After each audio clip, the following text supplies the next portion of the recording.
সৌরভ তালুকদার ভাই একটা প্রশ্ন করেছেন। প্রশ্নটা হচ্ছে এমন যে নিশ সিলেক্ট করে তারপরে ওই নিশের উপর সমস্যা বের করবো, তারপর কি প্রোডাক্ট, নাকি প্রোডাক্ট আগে পরে অফার, নাকি আগে নিশ পরে অফার।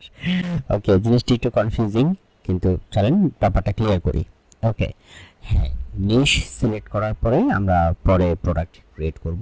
মানে নিশ সিলেক্ট করব প্রথমে, যে ধরেন আমরা হোম নিশে কাজ করতে চাই, অথবা স্পোর্টস নিশে কাজ করতে চাই, অথবা বিউটি অ্যান্ড ফ্যাশন নিশে কাজ করতে চাই, অথবা ইন্টারনেট মার্কেটিং নিশে কাজ করতে চাই।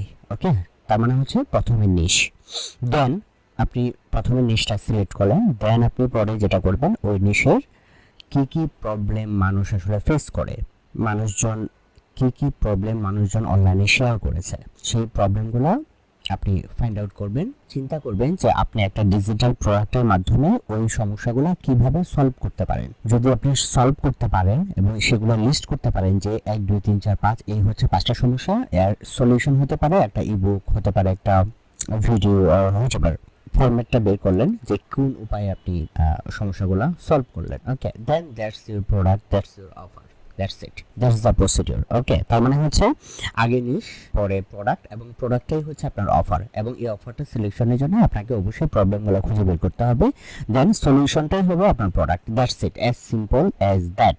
Hope you got the point.